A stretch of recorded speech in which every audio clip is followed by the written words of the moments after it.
It's Clemson's final tune-up before ACC play gets going for good. The 24th-ranked Tigers host Morehead State out of the Ohio Valley Conference. A Monday noon start from Littlejohn Coliseum.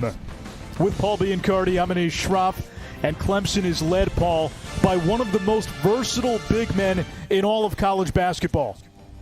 Well, the offense goes through him as a facilitator, and it goes to him inside as a scoring threat. Amir Sims has versatility both inside and out. His efficiency is off the charts. He's 58% from the field. He's 45% from three and 82% from the line. Those numbers need more shots. His game touches so many different categories. It's hard to game plan against. Last year, he led Clemson in scoring, rebounding, assists, and blocked shots, also minutes played. But as head coach Brad Brownell told us, he's been a little too unselfish at times this year. Foul trouble has contributed as well. We'll see if they get Sims going early against Morehead State. The head coach for the Eagles of Morehead State, Preston Spradlin, in his fourth full season.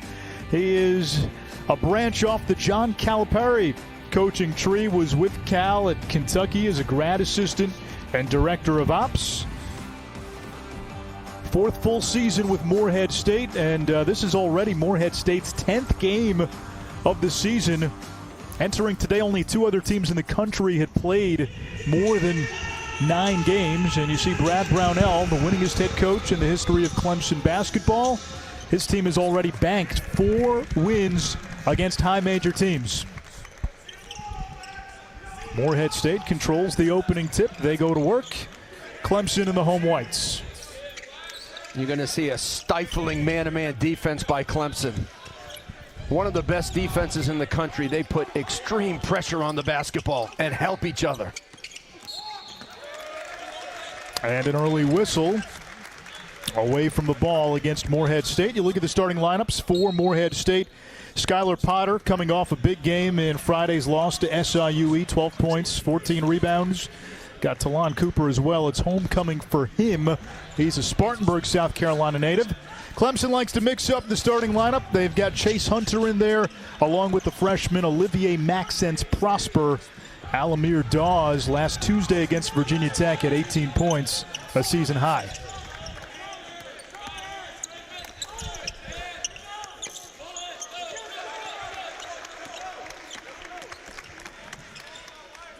For Morehead State, watch the movement off the ball. They have to be able to move the help of Clemson. They are a heavy help team, so you have to get a lot of cutting, a lot of screening, and just player movement and ball movement to create open shots. The three from the outside is good, and Morehead State on the board first. It is Potter. Paul, keys to the game today. Well, for Morehead State, they have to limit their turnovers. They're averaging 18 a game, and Clemson is forcing 18 a game, so that's not a good combination. Number 2, they have to splash some threes. They opened this one with a 3. That's going to be important to loosen up the defense by the Tigers. For Clemson, guard dribble penetration. Against Virginia Tech in their only loss, I thought Virginia Tech did a great job of getting into the paint and creating points. For Clemson, get some points from specialty areas. Transition from your defense, forcing turnovers, second chance opportunities. Clemson cannot just rely on their half-court sets. How about Janai Broom, the promising freshman for Morehead State? Paul, you saw him when he was in high school, and he caught your eye. I saw him in 2019, Anish, in July in Los Angeles at an AAU event, and I said, boy, this guy's got a great pair of hands, a terrific body, and can score in the high-low game. Went up to the coach after the game. He had no offers, just Division II offers. Then Morehead State put on the full-court press. Dominic Lombardi on the Morehead State staff did a great job of evaluating Broom. And then Preston talked about how the staff just goes all in on kids. You know, some schools show interest, and Morehead State, they make guys a priority. Early lead for the Eagles.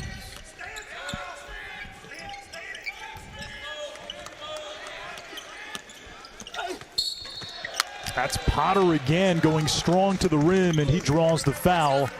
His head coach, Preston Spradlin, told us this is an ACC-level athlete. Well, you see Clemson get so tight, and they get under the ball, so sometimes you have to just negate your offense. You can't run offense sometimes against Clemson, but what you can do is get low, get quick, and drive it to the basket. Virginia Tech did a terrific job of paint points and paint touches to pull off the win in their last game. Amir Sims picks up the foul, and now we get to see what Clemson's great strength is this year. It's depth and a wholesale line change for Brad Brownell. I didn't know they had hockey at South Carolina. A little line change there.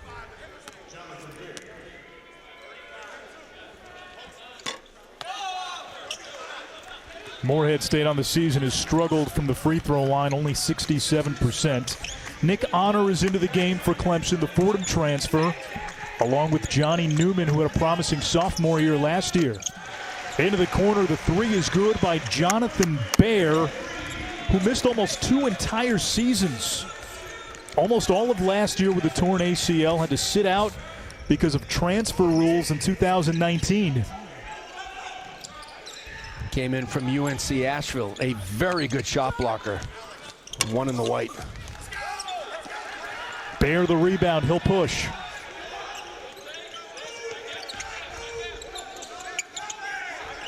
Good ball movement here by Clemson. They run a lot of movement, set plays with motion concepts. The freshman, P.J. Hall.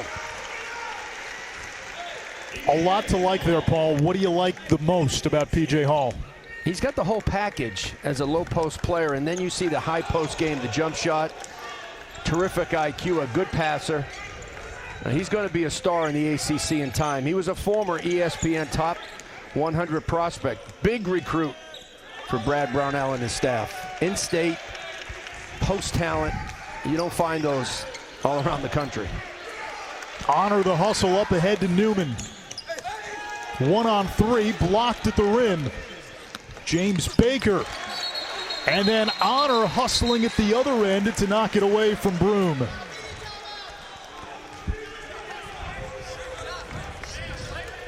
Clemson flashing its trademark defense early. They've got a 1-point lead.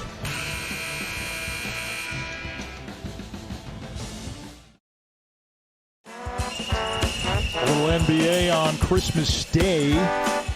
Moments ago before we went to break, Janai Broom, the talented 6'10 freshman out of Florida who has been Morehead State's best player, looked like he may have hurt that right leg going up here. Take another look. Honor knocks it away. That right leg, a little bit of an awkward lift, and Broom was seen holding it after the play.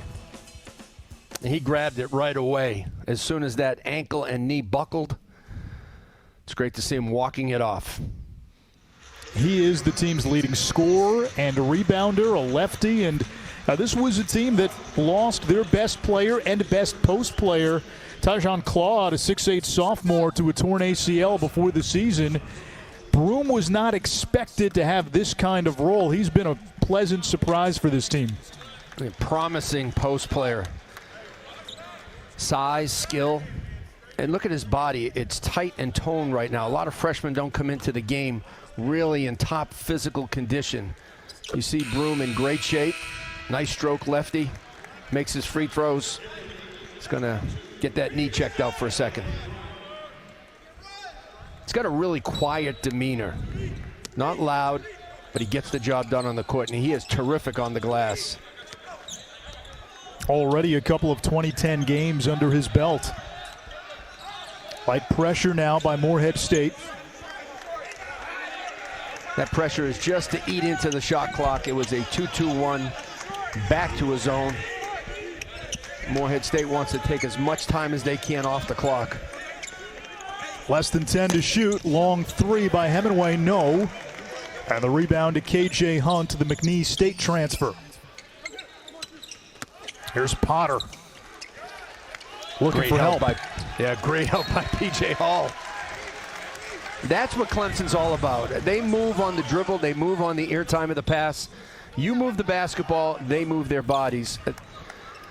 The help side defense by P.J. Hall just shutting it down, not allowing penetration. So if you get beat on top, you're going to see another defender for Clemson on the backside, and they help the helper so well. Hemingway lost it near midcourt. We have a tie-up, a jump ball, possession arrow Clemson.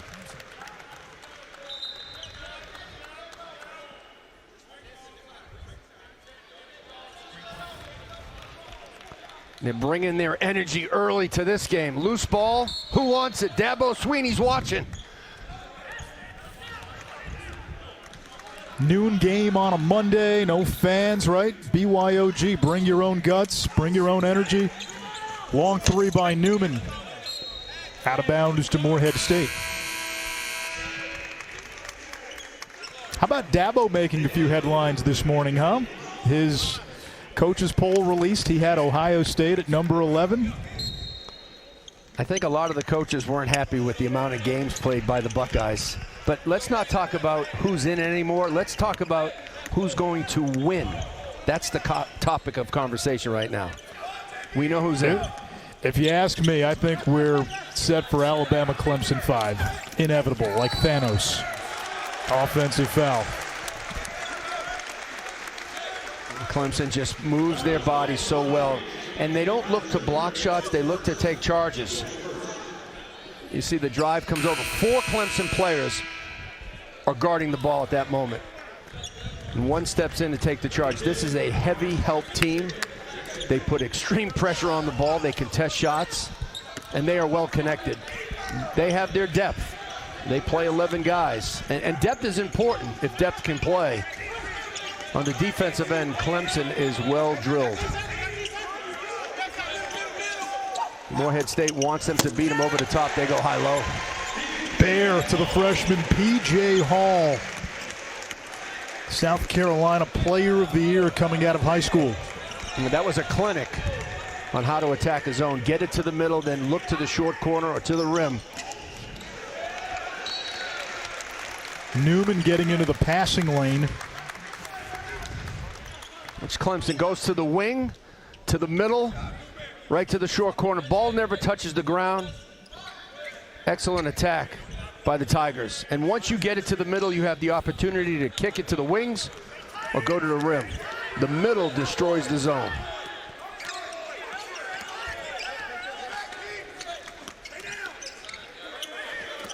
You can hear the Clemson bench, stay down. Not much you can't hear these days. New shot clock off the offensive rebound. Some and things the you don't three want is to hear. not there. Yeah.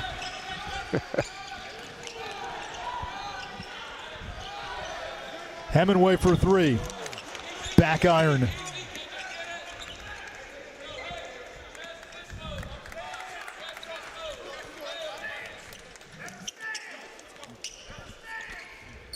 Clemson does a great job of sitting in their stance, sliding their feet, and then they stay in their stance. You never see Clemson standing up on defense. That's what makes them so hard to play against. L.J. Bryan shuffled his feet, and that's a few times now we've seen P.J. Hall really do a nice job defensively in the post. And most young bigs get in foul trouble early. They leave their feet. They bring their hands down. P.J. Hall, well drilled in the game from Dorman High School where he won a state championship. If he can stay out of foul trouble as he grows, he is a terrific high post shooter and passer. And he's got all the Kevin McHale moves inside. The shot fakes, the jump hooks, the up and unders. I'm telling you, he'll be all ACC by the time he's a junior. Three-pointer from straight away, Alamir Dawes.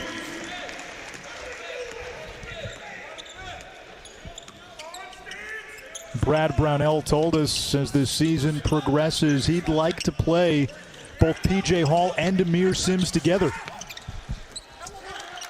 Nice move down low. It's Potter again, the Wright State transfer. I think he's going to have to play Hall and Sims together, especially when they go against the bigger teams in the ACC. NC State with great size with Funderburk and Bates. We know about North Carolina. You need somebody in the middle to bang and to rebound with the better teams in the ACC. And Sims can't do it alone.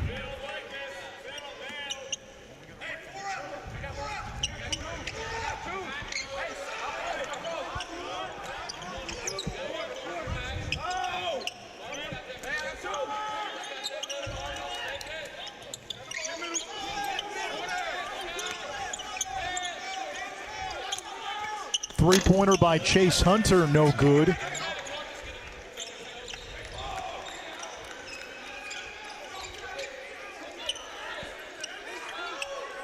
Good sign for Morehead State. Broom back in there. Working in the post against Prosper. And drawing the foul is Davon Cooper, the redshirt junior. Clemson attacking the zone. The senior, Jonathan Baer, to the freshman, P.J. Hall. High-low basketball.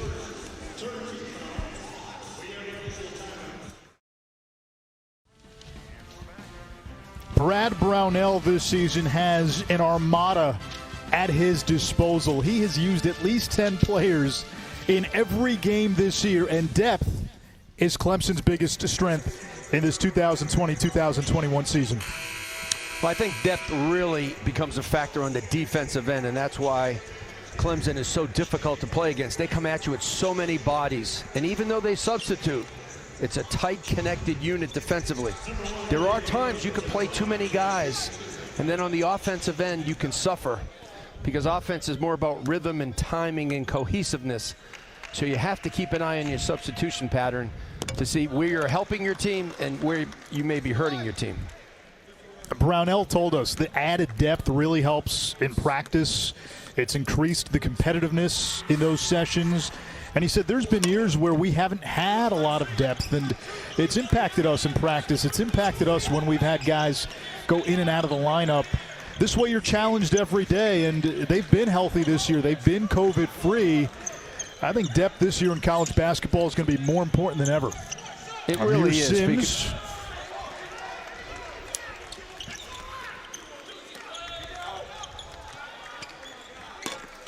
Potter's three rims out.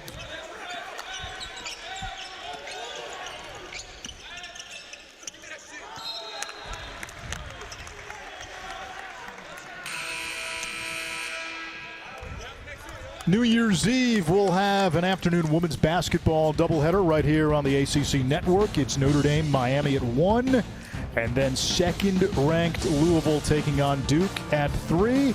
Nice way to spend your New Year's Eve. Got a little Clemson football later in the day, too. Out of bounds off Sims.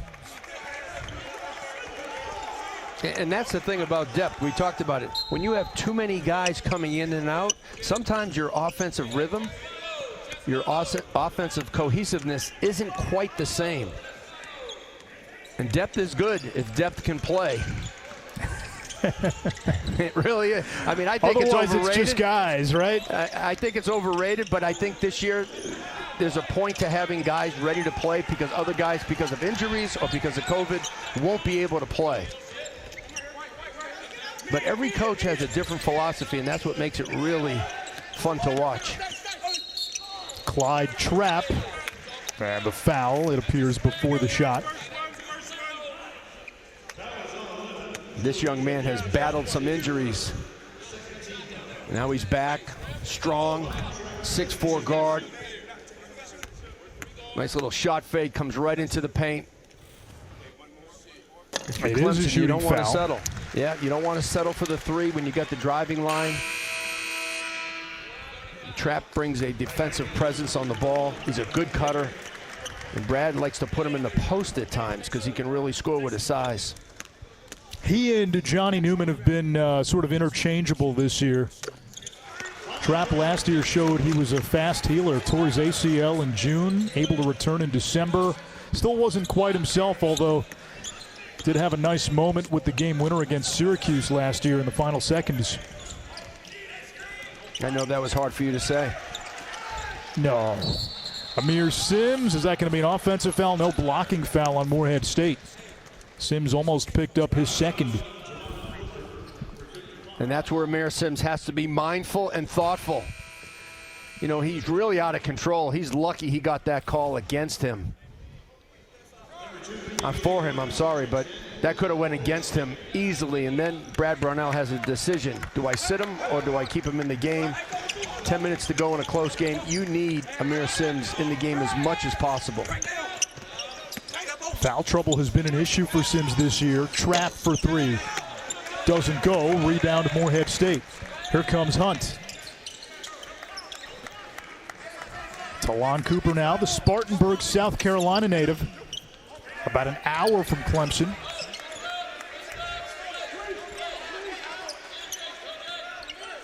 This game was originally scheduled for tomorrow, but when South Carolina Clemson was postponed over the weekend, both teams agreed to move the game up. It got the players a little extra time off for the holidays to go see their families as we get another foul. And we've talked to a number of coaches about that in this age of COVID, and especially with things really getting out of control these last couple of months. Do you send kids home to see their families? And Brad Brownell said, listen, I think you have to, because they've been on campus, a lot of them since July. They're homesick. I think we sometimes forget about the mental toll this pandemic and this quarantine has taken, not just on all of us, but student athletes especially. And Brad Brownell and a number of coaches felt, hey, it's important for these kids to be with their families. We'll get them tested. When they come back, we'll deal with whatever happens then. But it's going to be a good mental break for these kids just to decompress a little bit. Well, the kids have been on campus, some since June, some since July. And we talk about seeing their families. That is very important. But I'll tell you what else is important. Getting a break from the coaching staff. You've been with the coaches for the last 6 months. The players won't say it, but they just want to get a little break. Because you hear the same voice day after day. You're with the same people. Even when you travel, and when you travel, you're more confined than you are at home. And the players need a break from the coaches. And I'm going to guess and say this, the coaches need a little break from the players. A nifty move there by Talon Cooper. Clemson has missed its last 6. 2-point game. It's an coming up on 8.5 to play. Very active zone. And they spread out. They're letting the ball go to the ACC logo. And then they converge.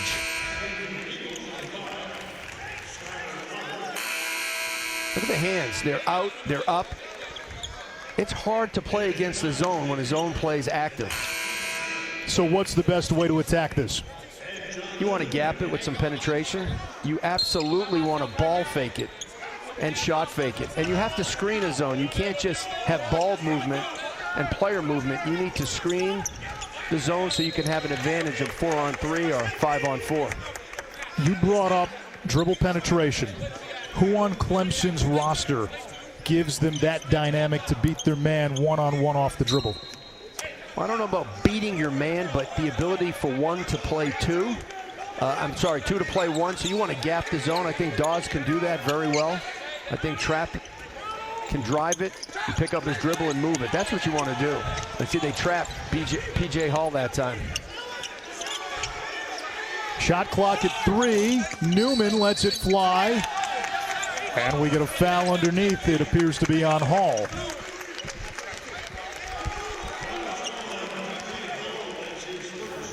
Yeah, freshman got trapped. Tried to wedge him out, did a nice job.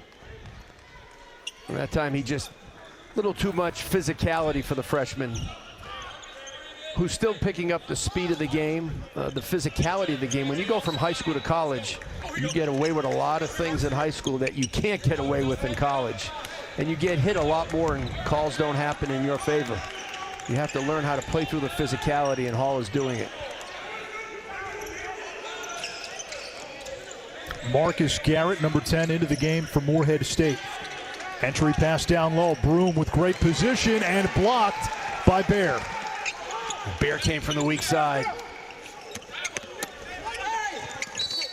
Nick Honor. And the Fordham transfer will head to the line. Clemson only 2 free throw attempts, shooting 28% in this first half and nursing a slim 2-point lead. Oh, there have been some early season rumblings in the ACC. Georgia Tech going down to Mercer. San Francisco shocking Virginia. St. Francis beat Pittsburgh in the Panthers opener, and Florida Gulf Coast knocking off Miami. That was a short-handed Miami team. Morehead State battle-tested already, Paul. They've played Kentucky. They've played Richmond. They've played Ohio State. In fact, this will be the Eagles' 4th game against a team that was ranked in the top 25 at the time.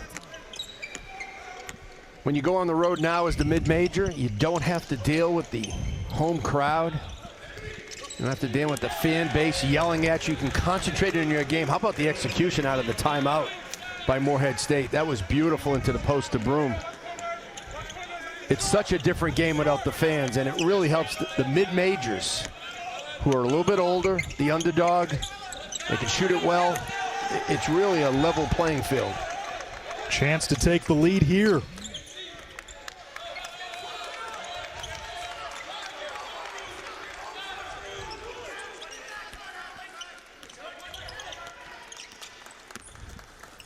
Hunt on the drive, leaves it for Bryan, and Morehead State are with a 2-point lead as we close in on 6.5 to play in this first half. Timeout Brad Brownell. A little 6-0 run by Morehead State. Clemson has missed its last 7. They've hit just 1 of 9. We'll take a timeout with 6:41.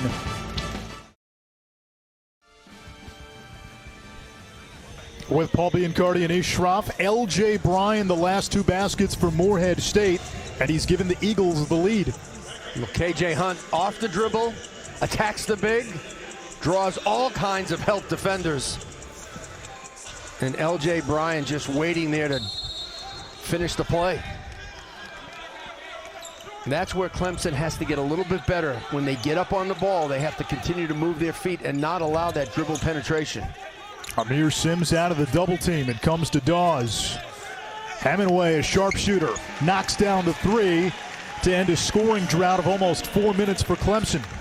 Well, this guy can really light it up from the outside. 42% behind the arc.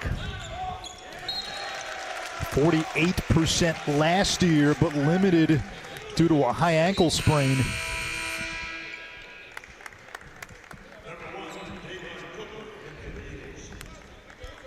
Anthony Goins, the Clemson assistant coach in his 2nd season. We'll hear from him at halftime. Certainly, racial and social justice has been at the forefront of the conversation here in 2020, and Goins shares some of his experiences while growing up in Greensboro, North Carolina, and how he's using his platform these days.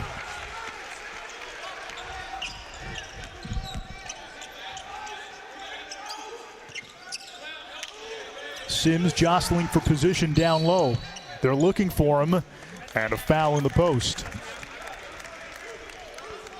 It's on Morehead. Cooper, his first.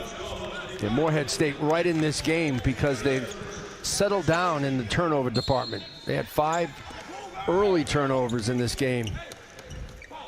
Only 2 in the last 4 or 5 minutes. Getting better looks, dribble penetration. They need to make some stops.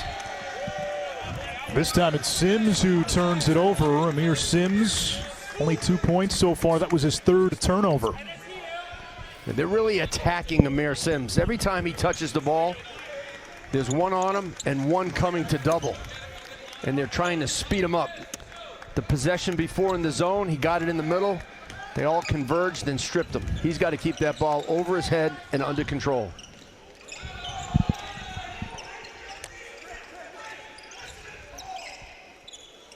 Potter tried to throw it inside. It's knocked away.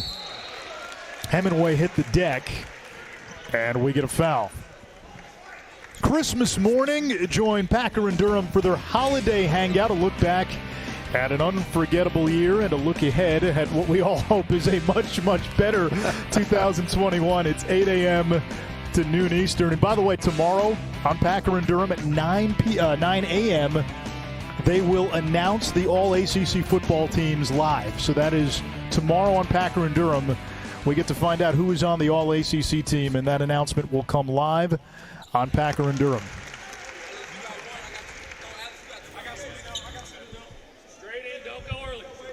Two guys going for the ball. Somebody has to get a foul on that play. Looked like the Morehead State player just bumped him a little too hard. Sam Howell on that list, Anish? I'm sure he will be. I don't think he'll be first-team quarterback. I think number 16 at Clemson's got dibs on that. No question. Ian Book is probably second-team. I would imagine Sam Howell third-team All-ACC quarterback. But the big reveal will be tomorrow, 9 a.m. on Packer and Durham.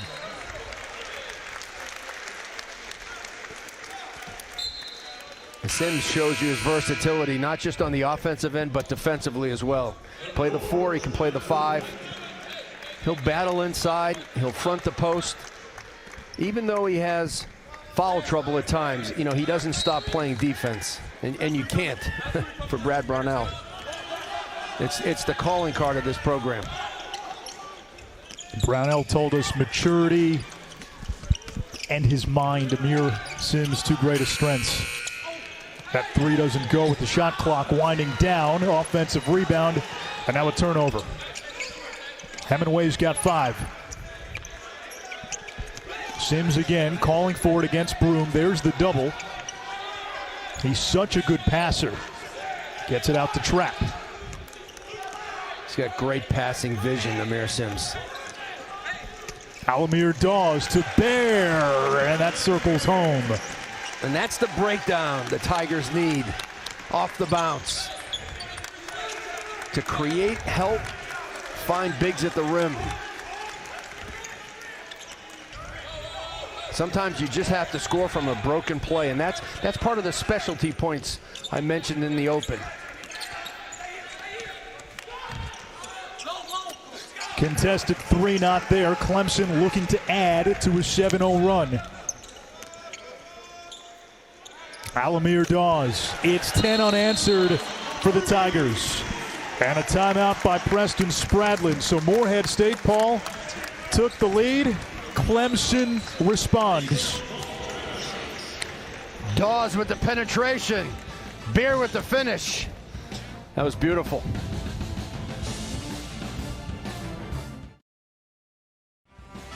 Anish Shroff, Paul Biancardi, so glad you can be with us on this Monday afternoon, Christmas week. Clemson up by 8 thanks to a 10-0 run. What's been behind this spurt? It's been bench points. Amir Sims right now just with 2 points, but Hemingway with 5, Dawes with 6, Jonathan Bear with 5.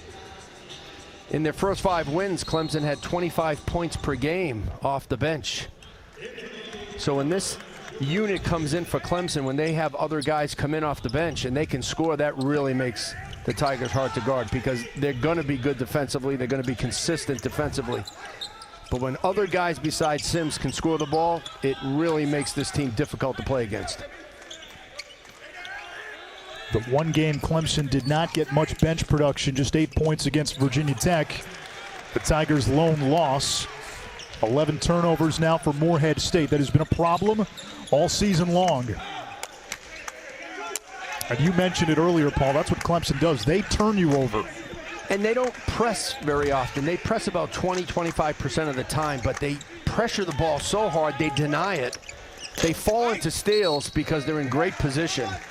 And they just make you uncomfortable on the offensive end to the point where you turn the basketball over by simply passing and catching. Janai Broom just picked up his second foul. That's big for Morehead. See Sims working the glass. Broom with a little shove from behind with the body. It's the freshman against the senior. He's got a lot to learn by playing against Amir Sims.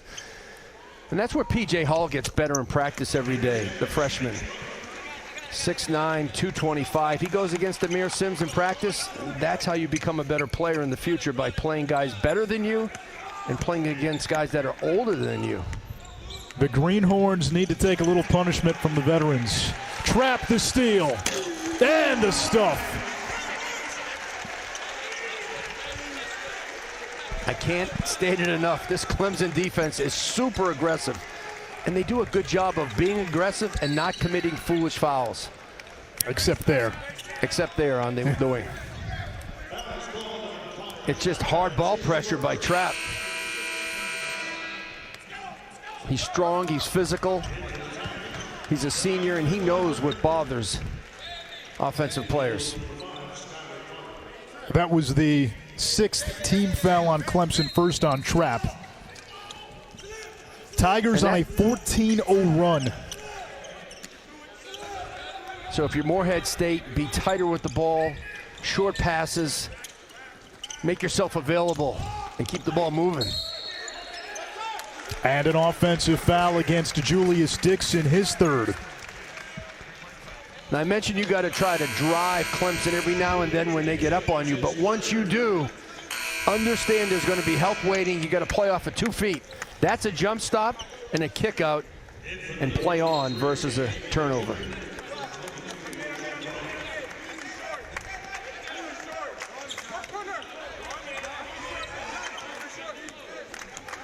Seven turnovers in the last 5 minutes for the Eagles. Amir Sims, the running hook, no. Bear recovered, and he draws the foul.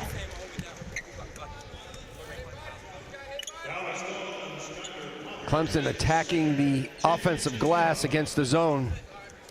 Jonathan Bear very active along the baseline. Anytime a team plays a zone, they have block-out responsibilities, and it's a little bit more difficult than man-to-man because you're covering an area versus a person.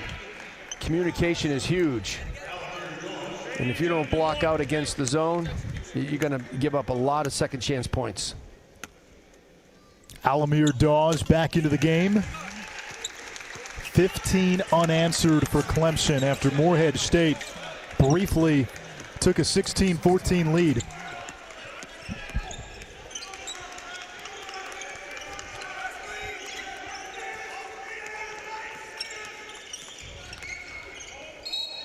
Davon Cooper on the drive, and Morehead State now in the bonus. You see how Clemson takes away passing lanes. They're so tough on the ball, you have to set really hard screens to create some space. And there are possessions you just have to gap that defense and get into the paint. Make sure you play off for 2 feet. You can live at the foul line against Clemson. Virginia Tech did so. They went to the line 31 times at home and made 25. How about Mike Young's team? They always overachieve. Every time you think they're not going to be that good, they end up winning a lot of games. That is a well-coached team, the Hokies. Did Virginia Tech give the ACC the blueprint on how to attack Clemson's defense?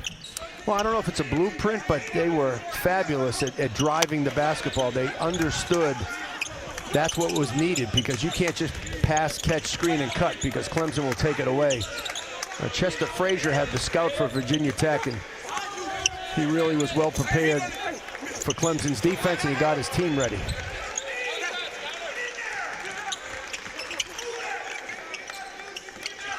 Extended possession now. 10 to shoot. Prosper. Trapp lost it. Recovers. Running floater not there. Rebounded by Cooper. Talon Cooper. Boy.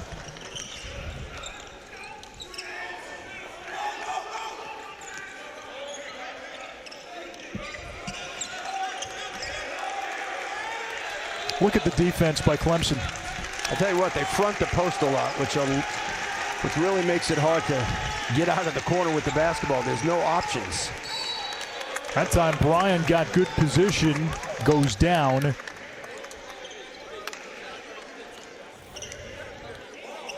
Watch the defense by Clemson. Prosper comes over to help Sims just a second late, the freshman out of Canada.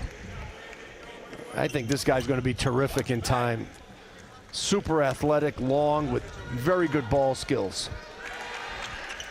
1-1 for LJ Bryan. They call him Omax, Olivier Maxence Prosper. In 2019, he played at the Basketball Without Borders in Charlotte, North Carolina. That is an instructional camp by the NBA and FIBA. Terrific pickup by the Tigers.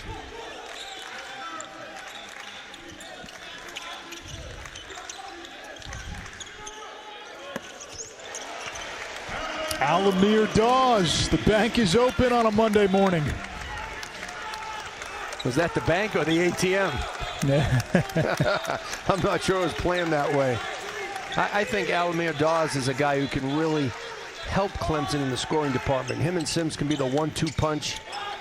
They just need a third option to really help them from the outside. I think Nick Honor can be that guy. A rebound comes to Newman. And that doesn't go.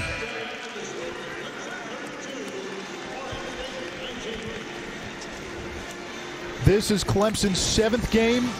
It's the 4th time they've held an opponent to fewer than 20 points in the first half. Tigers up a dozen. Behind the three-point line in that first half. And they got a 3 to start the game off, if you remember. And they haven't made a shot since behind the arc. The two keys for Morehead State were to limit their turnovers 12 or less. They're already at 14. And then to shoot the ball from 3, just splash. An occasional three-point shot. They've struggled in that department. But they did settle down in the midway through the first half to get back into the game, as you mentioned, to get a 2-point lead. They're going to stay in zone. They're going to make Clemson continue to attack that zone. They cannot cover Clemson man-to-man.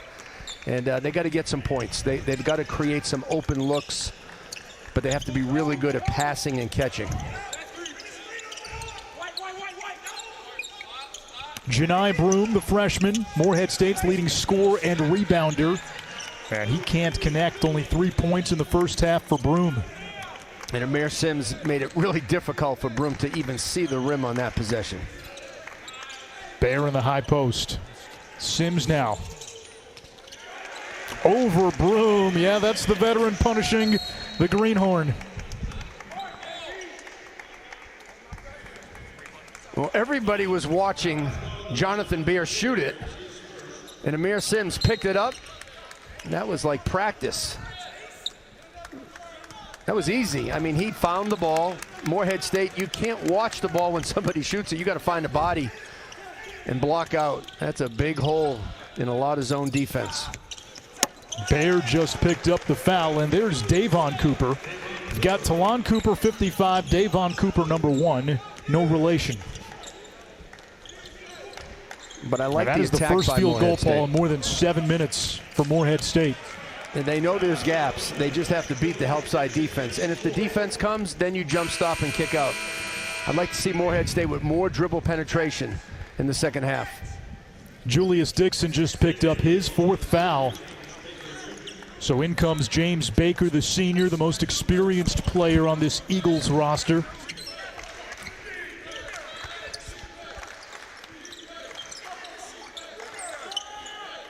How do you want to attack this zone? Right there. Right there, baby. It was just a quick gap dribble by Chase Hunter. It's all you have to do. Chase Hunter comes in. As soon as you gap dribble, defenders come at you. The low guys come high. The weak side guys come over. And you just find the open man. It sounds Baker's simple, second foul. but it's difficult to do against an active zone. Paul, Chase Hunter seems like one of those guys that has the ability to do what you talked about earlier in the first half, take guys off the dribble, an element that Clemson needs a little more of. They do. They need that mixture. They have guys that love to catch and shoot. In fact, 40% of their shots per synergy are catch and shoot shots. They have to get to the free throw line a little bit more, and they have to just drive people a little bit harder. Good position by Broome. He kicks it out. Potter hits the 3. Skylar Potter's got 9 to lead the Eagles. What a pass by the freshman. Just the basketball IQ to understand he couldn't score and to find his open man in the corner. Outstanding. There's Hunter off the dribble drive, and the follow is good by Amir Sims.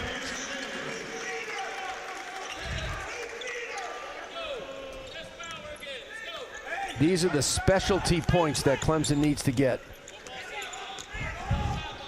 Even though they've shot it well in the first half, they were 5 for 13 from 3. They're not a potent offensive team. They need to manufacture points in other ways. Trap rebounds the missed 3 by Talon Cooper. Bear with his size advantage, now the double. Out to Dawes. His fourth three.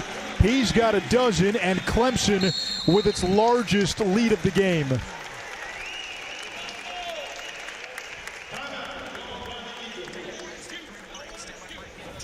Timeout, Morehead State.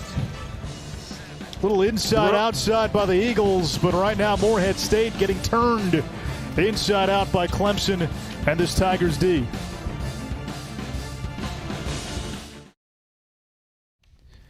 Clemson with its largest lead at 17 here early in the second half. Anish Shroff, Paul Biancardi. Alamir Dawes has done it from the outside, 4 of 6 from three-point range. Well, Bear recognizes the double. Chase Hunter cuts through the zone. Alamir Dawes just hanging out on the weak side. Wide open. Anytime there's a double team, you want to get rid of the ball. You have an advantage 5 against 4. Clemson with some nice cutting to occupy the middle, and Dawes 4 for 6 this afternoon. He's been feeling it, and he's been unafraid to take it.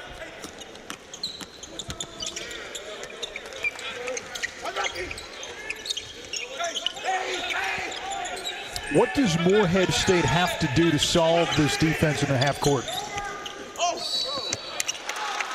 Just what we saw. Again, the penetration has to happen. The reason being is you can't run your passing, cutting, and screening offense. Clemson's going to take it away. So the closer they get up on the ball, the lower you have to get. You have to put it on the deck, try to get the bump. But more than anything, you want to try to force help and then get rid of the ball quickly.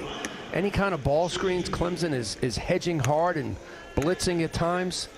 They're a tough team to run offense against. Davon Cooper, redshirt junior out of Louisville at the free throw line.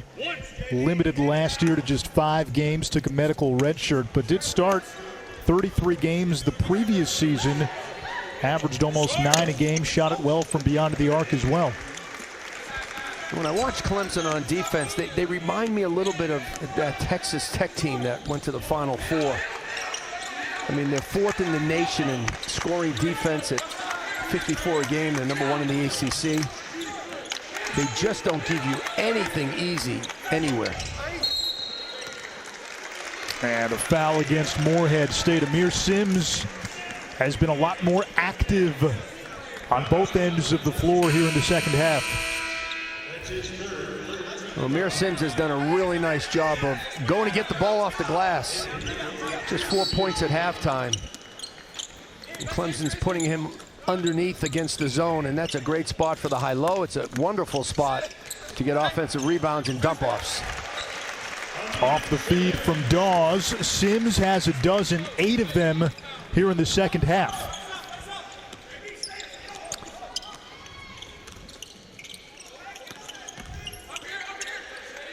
Cooper's path cut off by Sims. It comes back out, the 3 way off by Baker. And Clemson just wears you down. It's not that full court trapping style that they're always on you, but once you get over half court, you better be aware of where they are, because they are on you and they're ready to help against you. Hunt into the corner, and the 3 falls. And Amir Sims that time didn't get a hand up one time. Morehead State knocks it down. A dozen for Skylar Potter, a Wright State transfer. He's the best athlete on this team. He had a double-double against his last game against SIU Edwards. 12 points, 14 rebounds. Dawes misfires, now 4 of 7 from deep. Open 3 by Cooper. That doesn't go. He's their best shooter. Out of bounds. Who does it belong to? It stays with the Eagles. And that's a great look for Morehead State. You're wide open. Morehead State trying to make a comeback, but the Tigers too strong right now defensively. Tony the Tiger or Clemson the Tiger?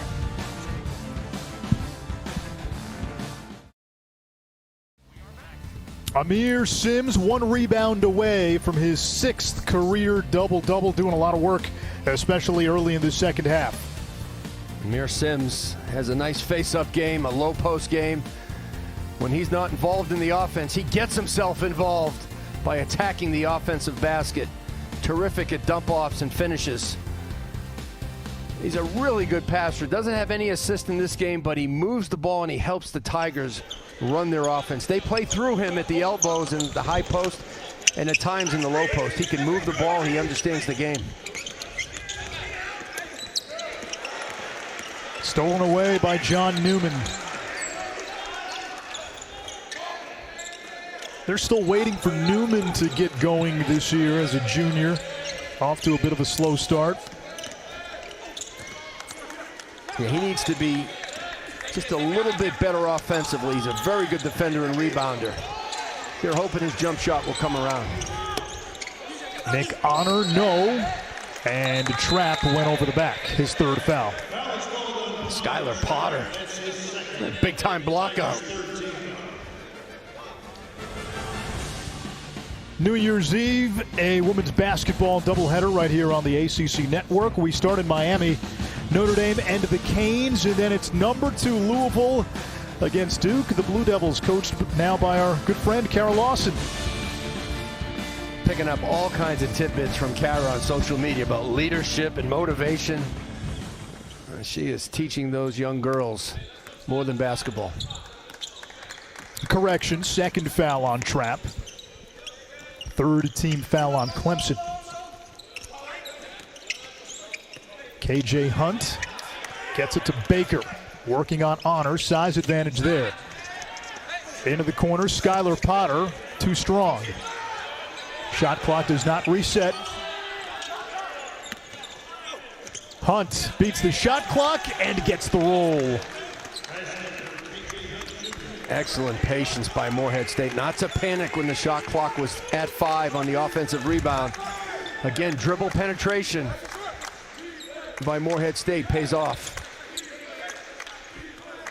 Open 3 by Nick Honor. Yes, the Fordham transfer on the A-10 All-Rookie team a couple of years ago. They were really hoping that he would have been eligible last season, and with all the injuries Clemson had, it would have helped. Now, he is a three-point shooter. Right now, only 35%, but this is a guy who could be the X factor offensively for Clemson. He can really light it up. His light is always green. Averaged 15 a game for the Rams a couple of years ago. Hunt beats the shot clock and gets it to go.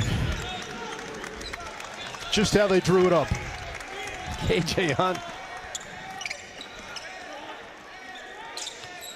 Honor open and hits. I'm telling you, this guy will shoot it all game long if you let him.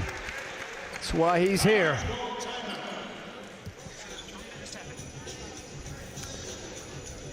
Nick Honor.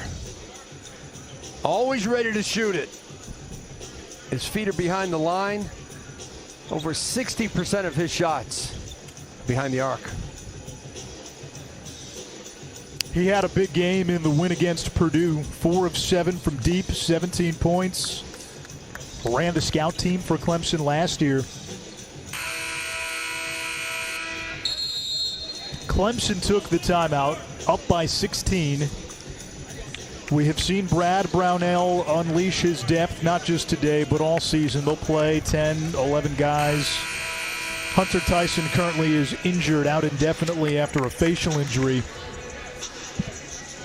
3 freshmen brought in to complement a pretty good stable of returning veterans. And Paul, the 3 freshmen addressed a need, size in the front court. And you look at the way Clemson is building this team. They've got depth. Now they're starting to add size. I tell you what, that's a blueprint that has worked really well for Florida State in the ACC. Depth and size. When you play against Florida State enough, you realize that you need some size to play against them. The recruiting class for Brad Brownell this year was terrific. The freshmen, P.J. Hall, Warren Lynn Kidd, and Omax. Size, skill, length, bodies that can put on weight, can bang, score, and rebound in the ACC. But you need that outside shooting, and I think Nick Honor can really open things up for Amir Sims and We see Alamir Dawes today shooting it deep from the outside. They're going to look at the video to see if Cooper beat the shot clock. To your point on recruiting, Paul, the last couple of years we're seeing freshmen making an impact a little sooner for Clemson. Alamir Dawes last year, you really like, as you mentioned, P.J. Hall and Prosper. Hold that thought. We'll come back with that. Has Clemson shifted its philosophy in terms of how they build their team? Transfers versus freshmen.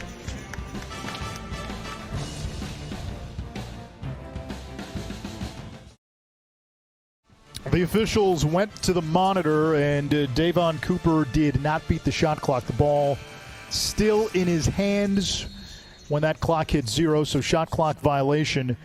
And Anish Shroff, Paul Biancardi, and Paul, to get back to what we were talking about before the timeout.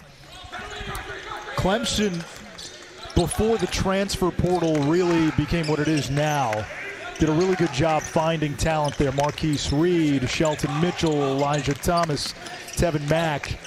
Have they shifted their philosophy in the last couple of years where, yes, they'll still use the transfer portal more, but spending more time in trying to get some of these higher-end freshmen?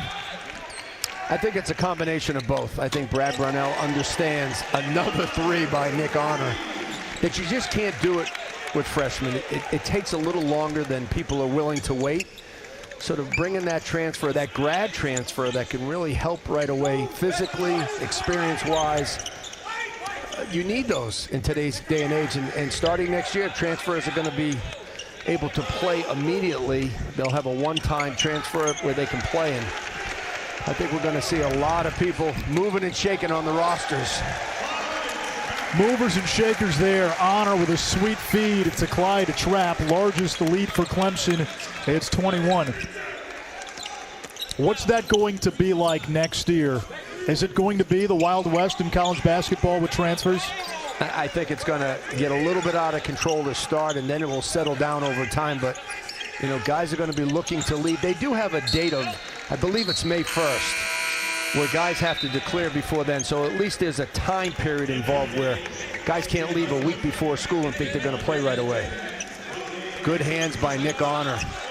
See the ball screen defense? I mean, 2 are on the ball for a second, and then they go back to their man. But those traps are hard. Those hedges are there to take the ball out of the hands of the offensive player. Look at 3 on the ball right now, and they don't foul. They do a really good job of creating a shield between them and the defender. The offensive player, excuse me. Prosper can't finish. And Clemson is turning people over 18.5 per game. That's top 35 in the country.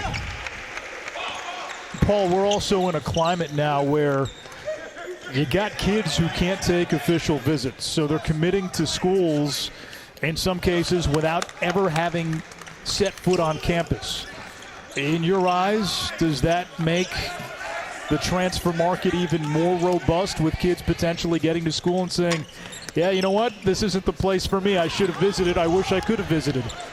Well, some guys have never visited the schools or have even met the coaches where they've made decisions. Some have visited as underclassmen, maybe been to a football game or been to a practice. It's a little bit more comfortable to make a decision if you've been there somewhere in the past. But a lot of virtual COVID commitments, I call them. And you're going to get into the day-to-day operations next year. When things don't go well, you may have some second thoughts about leaving. A little bit quicker than if you had a face-to-face relationship prior to the commitment. I've heard the other side of it, too, where some coaches say official visits now are so planned out, and you've got the graphics department with the social media, and everybody's got the jersey shot, and you've got the different people hosting you, and you take them to place A, to place B, to place X, to place Y, where in some ways recruiting in this climate, you are building that personal relationship. And yes, it's Zoom calls and virtual tours, but in some ways I've heard from coaches, in football especially, where they're saying you feel a deeper connection to the kid, and they've heard the same feedback. The kid feels a deeper connection to the coaching staff because everything now is being based almost exclusively on this personal relationship. Well, coaches and players have had more of an opportunity to know each other because of Zoom, and that's been a big difference versus the other way of recruiting when there was no computers, Zoom time. There was some FaceTime, but nothing replaces good old-fashioned face-to-face time. You see the body language, the mannerisms. I think we're going to see some extra transfers. Another shot by Nick Honor. Man. I mean, you can virtual recruit, and it can sound good, Anish, but when things go bad, you go back to the relationship. And what are relationships based on? Trust. And how do you form trust? Spending time together. That's how you get your belief in and buy-in. So I don't buy into virtual recruiting. I understand it, but there's nothing like getting face-to-face with parents and players and coaches. First basket for Morehead in more than 4.5 minutes. It ends in an 11-0 Clemson run. Think back, Paul, to this time last year. Nobody knew what Zoom was. Thought it was a song, wasn't it? Zoom, zoom, zoom. Zoom. It was a car commercial, right? You know, that old-fashioned recruiting goes both ways. You know, the coaches go on campus and the players get on campus. Nick Honor with the 3 and Amir Sims with the no resistance inside for the jump hook. But my point was, Anish, that you know, coaches get to evaluate live. That's been taken away too. Coaches are evaluating based on games on the computer. I love it when the coaches get a chance to go into the homes of the players and go to the school of the players.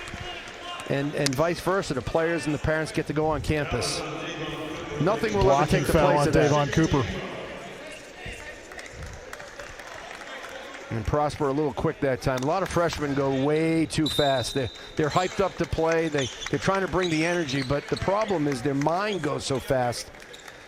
They get a lot of quick turnovers, and they get a lot of plays where they're out of position because they're thinking so fast. The game has to slow down for the freshmen, and they have to understand how to absorb the physicality of the game. A lot of bumping and grinding with no fouls called.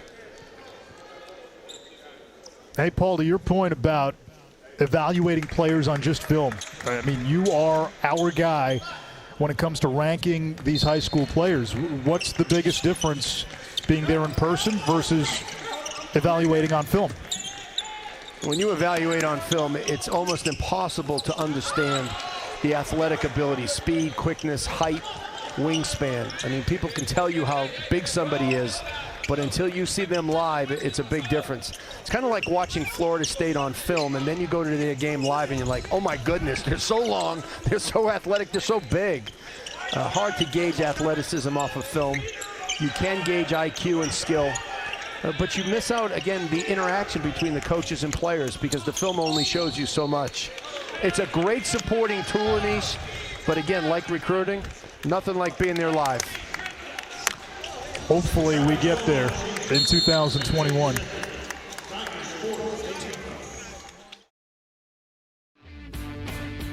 Nick Honor has come to play in the second half. 4 of 5 from deep. All 4 threes have come in the second half.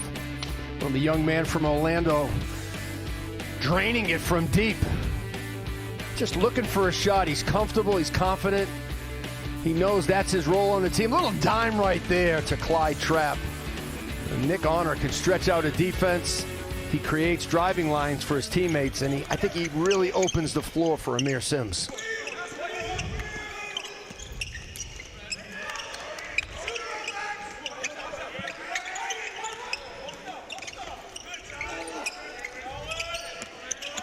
Skylar Potter on the drive, lost it. Talon Cooper's 3 is good.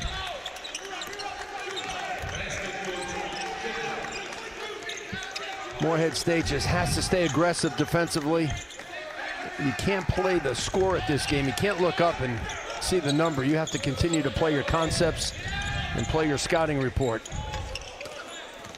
Grazing the front rim, Olivier Maxence Prosper, the freshman. 7 minutes to go. Clemson with a 19-point lead. They've led by as many as 21. And a foul along the sideline. Tonight, after Longwood and Virginia Tech, the All-ACC team With a complete breakdown of the night's games with coach and player interviews, it's 10 Eastern right here on ACC Network. Christmas week, holiday season, getting close to the end of this nightmarish 2020 calendar year. Close to a new beginning. I hope so.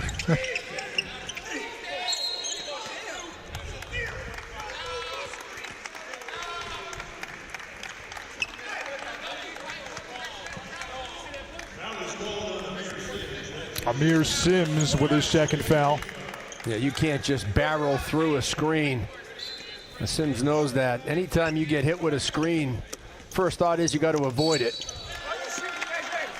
There's Janai Broom taking it right at Sims, and the freshman earns a trip to the line. And I really like this young man, Broom. When I saw him play AAU basketball, I said, good strength, good skill, packaged up in a 6'9" frame. And those lefties inside, they can create some fouls. He's got pretty good footwork at his size, at his age, and a promising post player in the Ohio Valley Conference.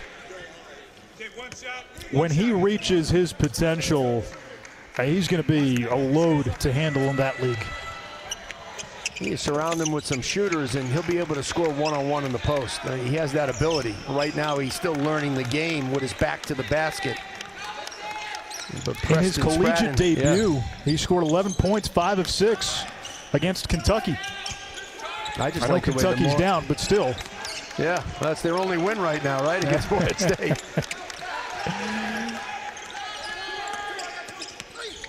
Now, this team is picked for 9th in the OVC, Morehead State. Nick Honor. He's got 14, a chance to make it 15 now. Nick Honor is feeling it. And so what do? Morehead State, they're closing out hard. They're coming out hard. The transfer from Fordham recognizes it, puts it on the deck. Nice finish.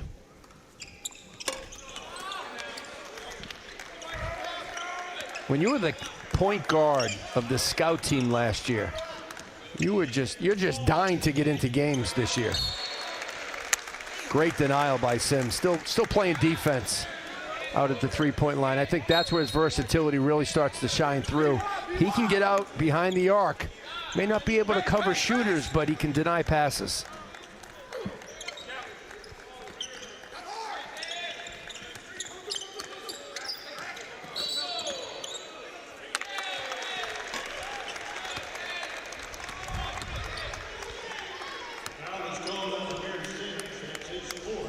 Four fouls now on Amir Sims. The last 3 have come in a very short period of time. Illegal screen. I'm not sure that was so illegal. I mean, maybe because he turned his body, but when you do a dribble handoff, you dribble right at the defender.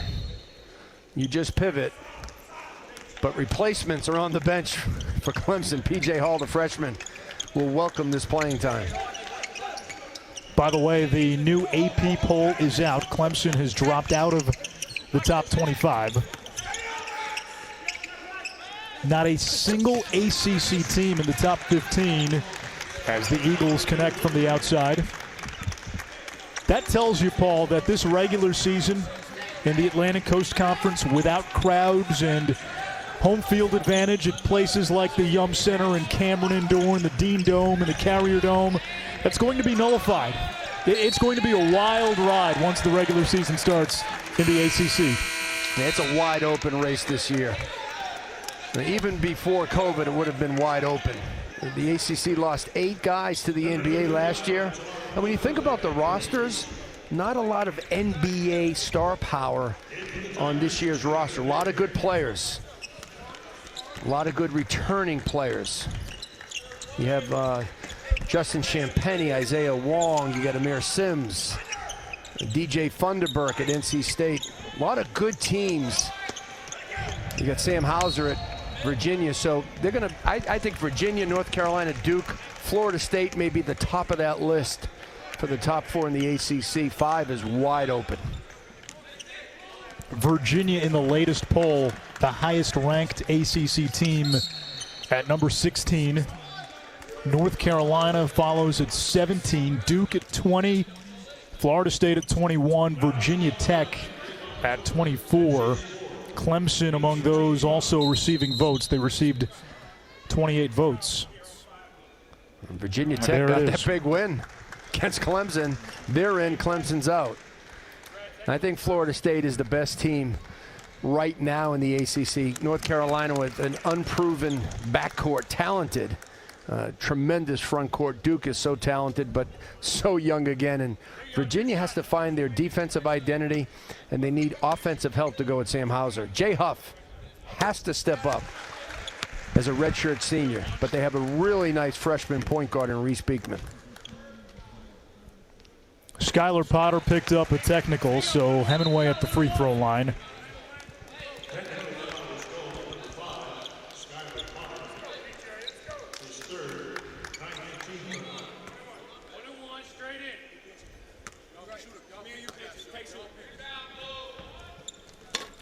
Now the 1-and-1, and Hemingway hits the first.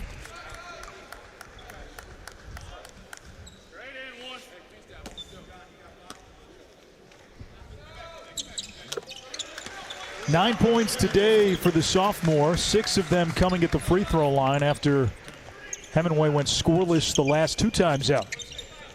And Clemson averaging 66 points a game. If they can hit their average more often than not, their defense can win them a lot of games. They're only giving up 54 points. That's 4th in the country at scoring defense. And I don't think that number is going to change much in ACC action. May go up a little bit. But if the Tigers can hit that 65-plus mark, they're going to win a lot of games. Morehead State has a little something in Skylar Potter. 18 now for the Wright State transfer. And what did Preston Spradlin, his head coach, tell us? You're going to watch this kid. He is an ACC-type talent. Yeah, he mentioned that he had some ACC and SEC interest in recruiting, but nobody pulled the trigger. Morehead State. 5 threes today, 8 attempts. And sometimes when guys transfer, they want to transfer up to show or prove that they could play at a higher level, but you want to play where your greatest opportunity is allowed.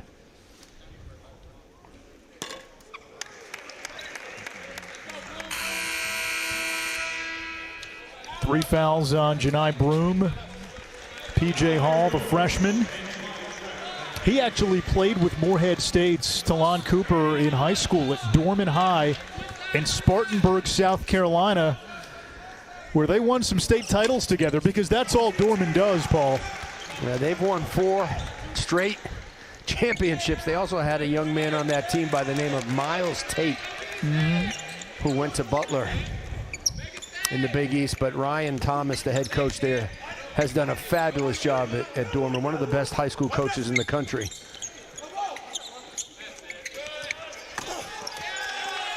Inside, it's Broom. Talon Cooper, by the way, on the floor for Morehead State, wearing 55. Little freshman on freshman that time. Broom did a nice job of sailing P.J. Hall to get that high-low. I'm telling you, Broom can be a terrific high-low threat in the OVC. Honor's got 14. He's looking for more. He and Dawes have been lights out from the outside. Little hesitation by Trapp, but he carried. Final media timeout. Clemson just has to put the ribbon and wrapping paper on this one.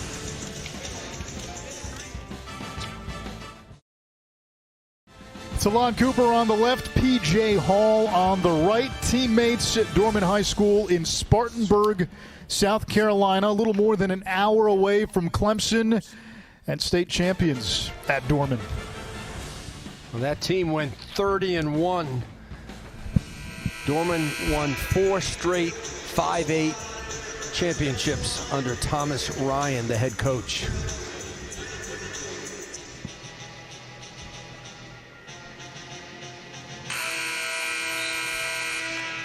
PJ had some nice moments early in this game on both the offensive and defensive end.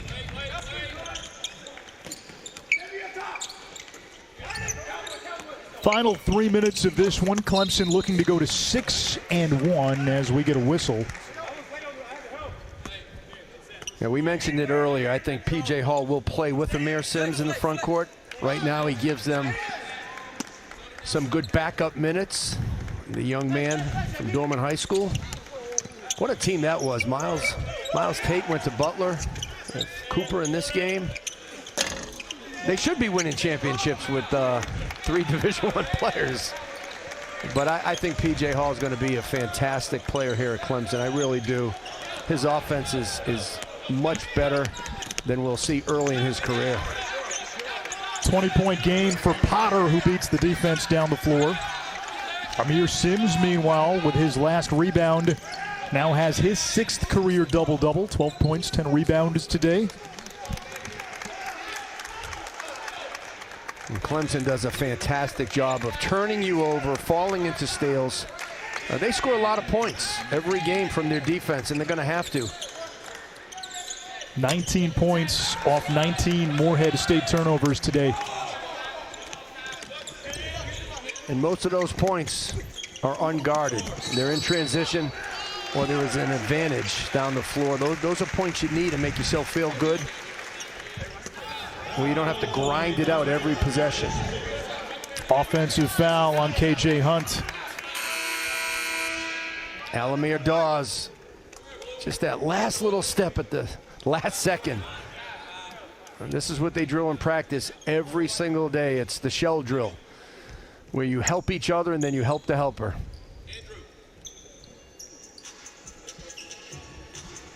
This game was supposed to be played tomorrow, but after South Carolina had to postpone its contest with Clemson over the weekend, both teams agreed to move this game up to today. That's why you have the unique Monday noon start. We don't see that too often, especially at this juncture of the season.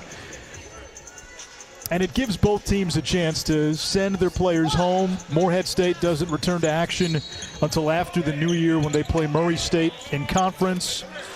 Florida State has more than a week off. Their next game isn't until next Tuesday against Florida State. So it gives some of these young men who have been on campus since July or August a chance to decompress. Good for the mental health. They can see their families for a few days before getting back to the basketball grind. And I think we all feel some of that, given how quarantined and alone we felt at times in this bizarre, surreal 2020 year. I hope the kids get enough time to be home. There's been conversation that there should have been maybe a pause in college basketball, where guys have maybe 7 to 10 days. The whole country just shuts it down for 7 to 10 days. And there's Clemson with that strong, stifling defense. But some days, 4 or 5 days, are better than no days at all. The ability to go see family and friends and break away from the coaching staff. I mean, as well as these guys get along with each other, kids sometimes need to hear a different voice, be in a different location, and just have that variety in their life that's been missing. No fall break this year, which was usually 3 or 4 days. There's been no, obviously, summer trips. And we know that Clemson went to Italy last year, did very well, and really started to push their team forward after that trip to Italy. They got a lot of good playing time. They won a gold medal. And none of those things happened this year. So it's just kind of show up on campus, stay there, travel, stay in a hotel. This break is much needed for everybody in college basketball. We get a 30-second timeout by Clemson. Amir Sims moments ago fouled out. A little bit of a 6-0 run here by the Morehead State Eagles. They've made 6 of their last 8. 1:40 to go in regulation. We showed you Clemson's upcoming schedule. For Morehead State, nice long layoff before they get back to action in Murray, Kentucky, January 2nd. Then Tennessee Tech, Jacksonville State, Eastern Illinois, SIU Edwardsville. That was Morehead State's last game, a close loss against SIUE. I think Murray State and Belmont will be 2 of the favorites, with Austin Peay and Preston Spradden right now coaching for that OVC. He's talking in the timeout about what they can do to continue to just chip away at this lead with a minute 40. They know that it's probably improbable to win the game, but what can they do in their press? What can they do in their next offensive possession? he's coaching for down the line for league play. And that's so important. A lot of coaches sometimes, you know, they don't understand the last couple of minutes of a game. Win or lose with a big spread, you can still get a lot of great teaching points in. And for Spradlin, even though they've played 9 games, he is still trying to find the right mix with this roster. Take Davon Cooper, essentially a new player coming back. He was injured all of last year. You've got Janai Broom, a freshman, who's starting for you. Potter's a transfer. KJ Hunt is a transfer. Trying to figure out how the pieces fit. They have 20 turnovers today, but there are positives. 47% from the field, Paul, against one of the best defenses in the country. And they're a very good rebounding team. They're top 3 or 4 in the OVC. They're plus on the glass. They do a really good job of blocking out, trying to limit their opponent to one shot. They got to be better in the blockout game when they play their zone defense. Now, this team will finish higher than their preseason ranking of 9 with the transfers and Broom inside. They've got enough to finish in the upper half. Where do you see Clemson in the ACC, big picture? To me, it all depends on their offensive game. Today, they shot the ball so well from the three-point line. It's going to be about offense for Clemson. As I said earlier, they averaged 66. They're at 64 right now. If they can hit their average, they're going to have a winning season in the ACC. They can finish, in my mind, their ceiling could be up to 4 or 5. I mean, I think they can finish that high because of their defense. Their offense, if it lets them down, you know, they can obviously slide down 8 or 9. I just don't see really the top of the league, Paul. I just don't see the top of the league being as daunting as it's been in years past. I think there's going to be a chance for a Clemson and NC State, maybe even a Syracuse, somebody that we're, you know, maybe not expecting to be in that top 4, top 5. I'm with you. I just don't see the top of the league being that good this year. Well, it's good. It's just not great like it's been in years past. And that NC State-North Carolina game coming up is going to be great. The ability to turn people over by NC State, and North Carolina just continues to pound people in the paint and at the rim. They win games on second chance points and paint points. But NC State has the front court this year with Manny Bates and DJ Funderburk to hang with the Tar Heels up front. But you're right, I wouldn't be surprised to see any one of the 4 teams we mentioned, Duke, Carolina, Florida State, and Virginia, or somebody like an NC State sneaking in to win the ACC this year. The lack of fans will impact games. There's no doubt. Going to Cameron, you're down 8 to 10 points before you take the floor because of the crazies.